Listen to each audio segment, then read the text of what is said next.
Hello, my name is Annabelle, and I'm here with Theater 316, which is Advanced Topics in Performance Studies. We're all curating different parts of a website, and my part is live readings. And so I thought we should start with a classic, which is The Glass Menagerie by Tennessee Williams. So I've gathered some of my most beautiful, talented friends here to help me out. So we're just going to quickly say our name and what part we're reading for, and then we're just going to jump into it. So my name is Annabelle. I am playing Amanda, and I'm also reading stage directions. My name is Alvaro, and I am reading for Tom. And I'm Meg, and I'll be reading for Laura. Amazing. All right, let's just get into it. Okay. Scene 1. The Wingfield apartment is in the rear of the building, one of those vast hive-like conglomerations of cellular living units that flower as warty growths in overcrowded urban centers of lower middle-class population and are symptomatic of the impulse of this largest and fundamentally enslaved section of American society to avoid fluidity and differentiation and to exist and function as one interfused mass of automatism. The apartment faces an alley and is entered by a fire escape, a structure whose name is a touch of accidental poetic truth. For all of these huge buildings are always burning with the slow and implacable fires of human desperation. The fire escape is included in the set, that is, the landing of it and the steps descending from it. The scene is memory and is therefore non-realistic. Memory takes a lot of poetic license. It omits some details, others are exaggerated according to the emotional value of the articles it touches, for memory is seated predominantly in the heart. The interior is therefore rather dim and poetic. At the rise of the curtain, the audience is faced with the dark, grim rear wall of the Wingfield tenement. This building, which runs parallel to the footlights, is flanked on both sides by dark, narrow alleys, which run into murky canyons of tangled clotheslines, garbage cans, and the sinister latticework of neighboring fire escapes. It is up and down these side alleys that exterior entrances and exits are made during the play. At the end of Tom's opening commentary, the dark tenement wall slowly reveals, by means of a transparency, the interior of the ground floor Wingfield apartment. Downstage is the living room, which also serves as a sleeping room for Laura, the sofa unfolding to make her bed. Upstage center and divided by a wide arch or second proscenium with transparent faded portieres or second curtain is the dining room. In an old-fashioned whatnot in the living room are seen scores of transparent glass animals. A blown-up photograph of the father hangs on the wall of the living room, facing the audience, to the left of the archway. It is the face of a very handsome young man in a doughboy's First World War cap.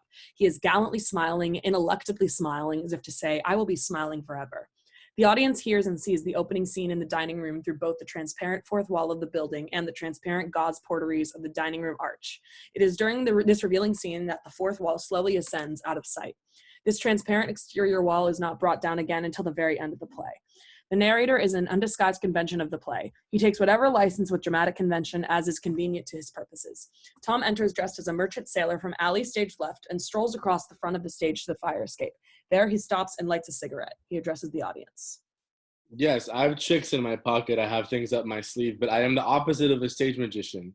He gives you illusion that has the appearance of truth. I give you truth in the pleasant disguise of illusion.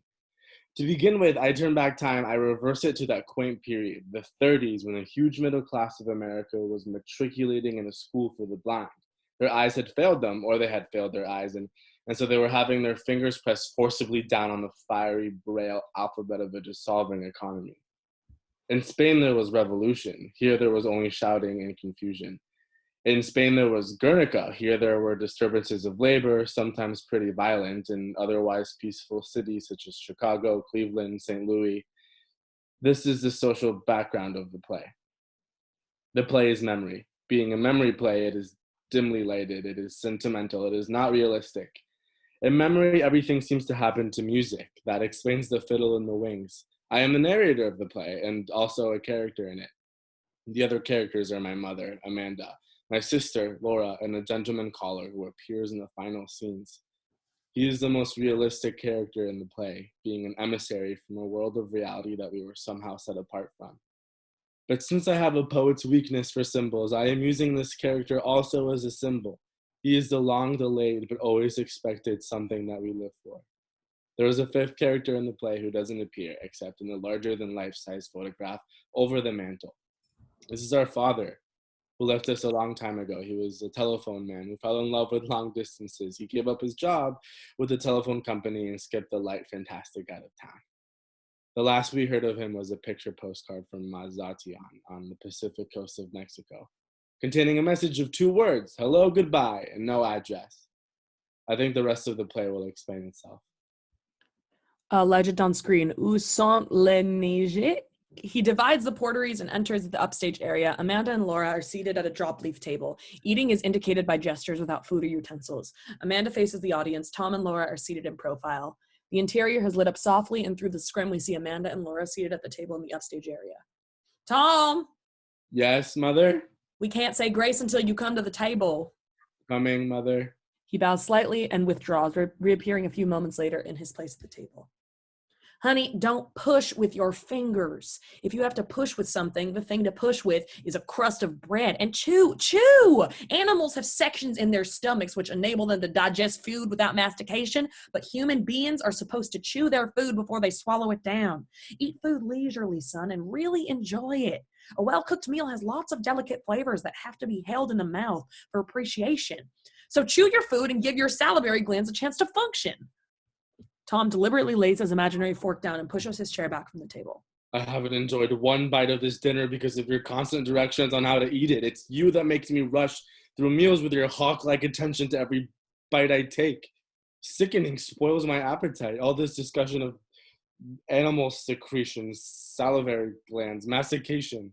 Temperament like a metropolitan star. You're not excused from the table. I'm getting a cigarette. You smoke too much. Laura rises. I'll bring in the blanc-mange. He remains standing with his cigarette by the porteries during the following. No, sister, you be the lady this time and I'll be the darky. I'm already up. Resume your seat, little sister. I want you to stay fresh and pretty for gentlemen callers. I'm not expecting any gentlemen callers. Crossing out to kitchenette airily. Sometimes they come in when they are least expected. Why, I remember one Sunday afternoon in Blue Mountain. I know what's coming. Yes, but let her tell it. Again? She loves to tell it. Amanda returns with a bowl of dessert. One Sunday afternoon in Blue Mountain, your mother received 17 gentlemen callers. Why? Sometimes there weren't chairs enough to accommodate them all. We had to send the work boy over to bring in folding chairs from the parish house. How did you entertain those gentlemen callers? I understood the art of conversation. I bet you could talk. Girls in those days knew how to talk, I can tell you. Yes? Image, Amanda as a girl on a porch greeting callers. They knew how to entertain their gentlemen callers. Wasn't enough for a girl to be possessed of a pretty face and a graceful figure, although I wasn't slighted in either respect. She also needed to have a nimble wit and a tongue to meet all occasions. What did you talk about? Things of importance going on in the world. Never anything coarse or common or vulgar. She addresses Tom as though he were seated in the vacant chair at the table, though he remains by porteries. He plays the scene as though he held the book. My callers were gentlemen. All among my callers were some of the most prominent young planters of the Mississippi Delta. Planters and sons of planters. Tom motions for music and a spot of light on Amanda. Her eyes lift, her face glows, her voice becomes rich and elegiac. There was young Champ Laughlin, who later became the vice president of the Delta Planters Bank. Hadley Stevenson, who drowned in Moon Lake and left his widow $150,000 in government bonds. There were the Cutra brothers, Wesley and Bates. Bates was one of my brightest particular beaux. He got in a quarrel with that white Rainwright boy. They shot it out on the floor of Moon Lake Casino. Bates was shot through the stomach. Died in the ambulance on his way to Memphis. His widow was also well provided for, came into 8 or 10,000 acres, that's all. She married him on the rebound, never loved her, carried my picture on him the night he died. And there was that boy that every girl in the Delta had her set her cap for. That beautiful, brilliant, young Fitzhugh boy from Greene County. What did he leave his widow? He never married. Gracious, you talk as though all of my old admirers had turned up their toes to the daisies. Isn't this the first you've mentioned that still survives? That Pittsburgh boy went north and made a fortune. Came to be known as the Wolf of Wall Street. He had the Midas touch. Whatever he touched turned to gold. And I could have been Mrs. Duncan J. Fitzhugh, mind you, but I picked your father. Mother, let me clear the table. No, dear, you go in front and study your typewriter chart. Or practice your shorthand a little. Stay fresh and pretty. It's almost time for our gentlemen callers to start arriving. She flounces girlishly towards the kitchenette. How many do you suppose are going to entertain this afternoon? Tom throws down the paper and jumps up with a groan. I don't believe we're going to receive any, Mother. What? No one? Not one? You must be joking. Laura nervously echoes her laugh. She slips in a fugitive manner through the half-open portieres and draws them gently behind her. A shaft of very clear light is thrown on her face against the faded tapestry of the curtains. Music, the glass menagerie under faintly, lightly. Not one gentleman caller. It can't be true. There must be a flood. There must have been a tornado. It isn't a flood. It's not a tornado. Mother, I'm just not popular like you were in Blue Mountain. Tom utters another groan. Laura glances at him with a faint apologetic smile, her voice catching a little. Mother's afraid I'm going to be an old maid. The scene dims out, scene 2. Laura, haven't you ever liked some boy? On the dark stage, the screen is lighted with the image of blue roses. Gradually, Laura's figure becomes apparent and the screen goes out. Music subsides. Laura is seated in the delicate ivory chair at the small clawfoot table. She wears a dress of soft violet material for a kimono, her hair tied back from her forehead with a ribbon. She is washing and polishing her collection of glass. Amanda appears on the fire escape steps. At the sound of her ascent, Laura catches her breath, thrusts the bowl of ornaments away, and seats herself stiffly before the diagram of the typewriter keyboard, as though it held her spellbound. Something has happened to Amanda. It is written on her face as she climbs to the landing, a look that is grim and hopeless and a little absurd. She has on one of those cheaper imitation velvety-looking cloth coats with imitation fur collar. Her hat is 5 or 6 years old, one of those dreadful cloche hats that were worn in the late 20s, and she is clasping an enormous black platen leather pocketbook with nickel clasps and initials. This is her full dress outfit, the one she usually wears to the DAR. Before entering, she looks through the door. She purses her lips, opens her eyes very wide, rolls them upward, and shakes her head. Then she slowly lets herself in the door. Seeing her mother's expression, Laura touches her lips with a nervous gesture. Hello, Mother. She makes a nervous gesture toward the chart on the wall. Amanda leans against the shut door and stares at Laura with a martyred look. Deception? Deception? She slowly removes her hat and gloves, continuing the sweet suffering stare. She lets the hat and gloves fall on the floor. A bit of acting. How was the DAR meeting? Amanda slowly opens her purse and removes a dainty white handkerchief, which she shakes out delicately and delicately touches to her lips and nostrils. Didn't you go to the DAR meeting, Mother? No. I did not have the strength to go to the DAR. In fact, I did not have the courage. I wanted to find a hole in the ground and hide myself in it forever. She crosses slowly to the wall and removes the diagram of the typewriter keyboard. She holds it in front of her for a second, staring at it sweetly and sorrowfully, then bites her lips and tears it in 2 pieces. Why did you do that, Mother? Amanda repeats the same procedure with the chart of the Greg alphabet. Why are you? Why? How old are you, Laura? Mother, you know my age. I thought you were an adult. It seems I was mistaken. She crosses slowly to the sofa and sinks down and stares at Laura. Please don't stare at me, Mother. Amanda closes her eyes and lowers her head. Count 10. What are we going to do? What is going to become of us? What is the future? Has something happened, Mother? Amanda draws a long breath and takes out the handkerchief again. Dabbing process. Mother, has something happened? I'll be all right in a minute. I'm just bewildered by life. Mother, I wish you would tell me what's happened. As you know, I was supposed to be inducted into my office at the DAR this afternoon, image a swarm of typewriters. But I stopped off at Rubican's Business College to speak to your teachers about your having a cold and ask them what progress they thought you were making down there. Oh. I went to the typing instructor and introduced myself as your mother. She didn't know who you were. Wingfield, she said. We don't have any such student enrolled in this school.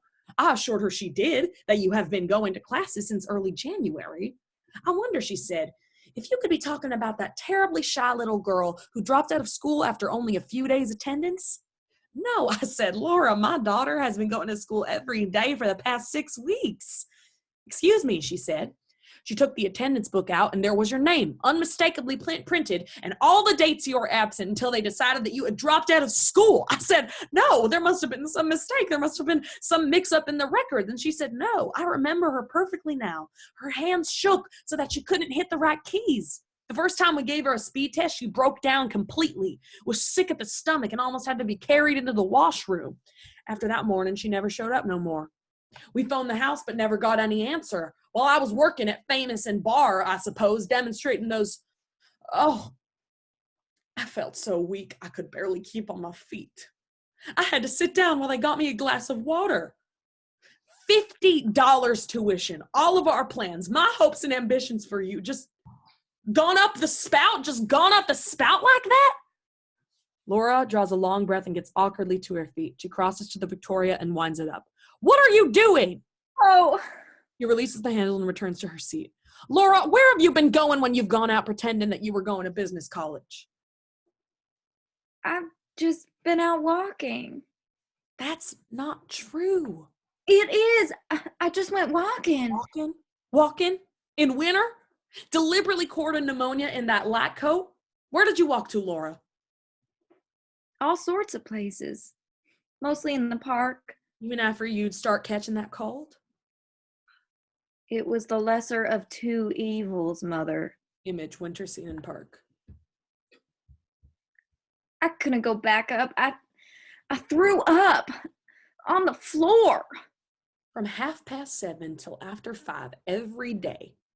You mean to tell me you walked around in the park because you wanted to make me think that you were still going to Rubicam's business college? It wasn't as bad as it sounds. I went inside places to get warmed up. Inside where? I went to the art museum and the birdhouses at the zoo. I visited the penguins every day. Sometimes I did without lunch and I went to the movies. Lately, I've been spending most of my afternoons in the jewel box and the big glass house where they raise the tropical flowers. You did all this to deceive me? Just for deception? Why? Mother, when you're disappointed, you get that awful suffering look on your face, like the picture of Jesus' mother in the museum.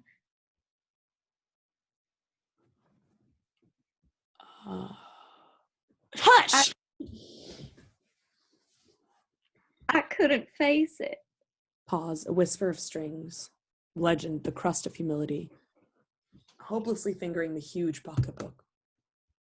So what are we going to do the rest of our lives? Stay home and watch the parades go by? Amuse ourselves with the glass menagerie, darling? Eternally play those worn-out phonograph records your father left as a painful reminder of him? We won't have a business career. We've given that up because it gave us nervous indigestion. What is there left but dependency all our lives? I know so well what becomes of unmarried women who aren't prepared to occupy a position. I've seen such pitiful cases in the South, barely tolerated spinsters living upon the grudging patronage of sister's husband or brother's wife, stuck away in some little mousetrap of a room, encouraged by one in-law to visit another, little bird-like women without any nest, eating the crust of humility all their life. Is that the future we've mapped out for ourselves? I swear it's the only alternative I can think of. It isn't a very pleasant alternative, is it? Of course, some girls do marry. Laura twists her hand nervously. Haven't you ever liked some boy? Yes, I liked one once. I came across his picture a while ago. He gave you his picture? No, it's in the yearbook. Oh, a high school boy. Screen image, Jim as high school hero bearing a silver cup. His name was Jim. Laura lifts the heavy annual from the clawfoot table. Here he is in the Pirates of Penzance. The what? The operetta the senior class put on. He had a wonderful voice, and we sat across the aisle from each other Mondays, Wednesdays, and Fridays in the odd. Here he is in the silver cup for debating. See his Gran? You must have had a jolly disposition. He used to call me Blue Roses. Why did he call you such a name as that? When I had that attack of pleurosis, he asked me what was the matter when I came back. I said pleurosis. He thought I said blue roses. So that's what he always called me after that. Whenever he saw me, he'd holler, "Hello, Blue Roses." I didn't care for the girl that he went out with, Emily Meisenbach. Emily was the best dressed girl at Solden. She never struck me, though, as being sincere. It says in the personal section, they're engaged. That's 6 years ago. They must be married by now. Girls that aren't cut out for business careers usually wind up married to some nice man. Sister, that's what you'll do. She reaches quickly for a piece of glass. But, Mother? Yes? I'm crippled. Nonsense. Laura, I've told you never use that word. Why, you're not crippled. You just have a little defect, hardly noticeable even. When people have some slight disadvantage like that, they cultivate other things to make up for it, develop charm and vivacity and charm. That's all you have to do. One thing your father had plenty of was charm. Tom motions to the fiddle in the wings. The scene fades out with music. Scene 3, legend on screen. After the fiasco, Tom speaks from the fire escape landing. After the fiasco at Ruby Camp's business college, the idea of getting a gentleman caller for Laura began to play a more and more important part in Mother's calculations. It became an obsession, like some archetype of the universal unconscious. The image of the gentleman caller haunted our small apartment. Image, young man at a door with flowers. An evening at home rarely passed without some allusion to this image, this specter, this hope. Even when he wasn't mentioned, his presence hung in Mother's preoccupied look and in my sister's frightened, apologetic manner. Hung like a sentence passed upon the Wingfields. Mother was a woman of action as well as words. She began to take logical steps in the planned direction. Late that winter and in the early spring, realizing that extra money would be needed to properly feather the nest and plume the bird, she conducted a vigorous campaign on the telephone, roping in subscribers to one of those magazines for matrons called the Homemaker's Companion, the type of journal that features the serialized sublimations of ladies, of letters who think in terms of delicate cup-like breasts, slim, tapering waists, rich, creamy thighs, eyes like wood smoke in autumn, fingers that soothe and caress like strains of music, bodies as powerful as Etruscan sculpture. Screen image, Glamour magazine cover. Amanda enters with a phone on long extension cord. She is spotted on the dim stage. Ida Scott, this is Amanda Wingfield. We missed you at the DIR last Monday. I said to myself, she's probably suffering with that sinus condition. How is that sinus condition? Horrors. Heaven have mercy. You're a Christian martyr. Yes, that's what you are, a Christian martyr. Well, I just now happened to notice that your subscription to the Companion's about to expire. Yes, it expires within the next issue, honey. Just when that wonderful new serial by Bessie May Hopper is getting off to such an exciting start. Oh, honey, it's something that you can't miss. You remember how Gone with the Wind took everybody by storm? You simply couldn't go out if you hadn't read it. All everybody talked about was Scarlett O'Hara. Well, this is a book that critics already compare to Gone with the Wind. It's the Gone with the Wind of the post-World War generation. What? Burning? Oh, honey, don't let them burn. Go take a look in the oven, and I'll hold up the wire. Heavens, I think she's hung up. Dim out. Legend on screen. You think I'm in love with continental shoemakers? Before the stage is lighted, the violent voices of Tom and Amanda are heard. They are quarreling behind the porteries. In front of them stands Laura with clenched hands and panicky expression, a clear pull of light on her figure throughout the scene.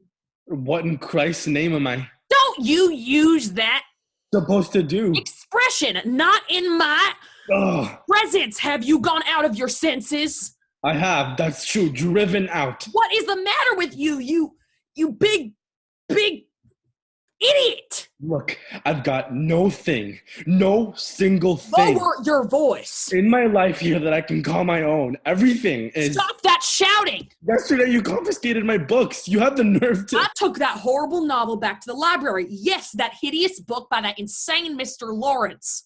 I cannot control the output of diseased minds or people who cater to them. But I won't allow such filth brought into my house. No. House, who pays rent on it? Who makes a slave of himself to... Don't you dare to. No, I mustn't say things. I've got to just... Let me tell you. I don't want to hear anymore. He tears the portieres open. The upstage area is lit with a turgid, smoky red glow. Amanda's hair is in metal curlers, and she wears a very old bathrobe, much too large for her slight figure, a relic of the faithless Mr. Wingfield. An upright typewriter and a wild disarray of manuscripts is on the drop-leaf table. The quarrel was probably precipitated by Amanda's interruption of his creative labor, a chair lying overthrown on the floor. Their gesticulating shadows are cast on the ceiling by the fiery glow. You will hear more. Nope, I won't hear more. I'm going out. You come right back in. Out, because I'm... Come back in here, Tom Wingfield. I'm not through talking to you. I'll go. Tom! You're going to listen, and no more insolence from you. I'm at the end of my patience. He comes back toward her. What do you think I'm at? Aren't I supposed to have any patience to reach the end of? Mother, I know. It seems unimportant to you, what I'm doing. What I want to do, having a little difference between them. You don't think that... I think you've been doing things that you're ashamed of. That's why you act like this.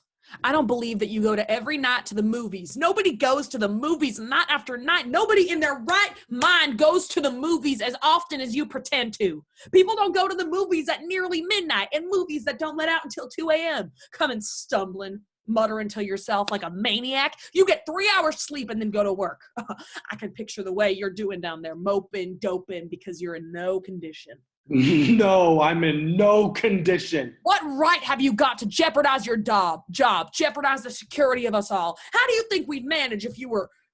Listen, you think I'm crazy about the warehouse? You think I'm in love with the Continental shoemakers? You think I want to spend 55 years down there in that Cellotex interior with fluorescent tubes?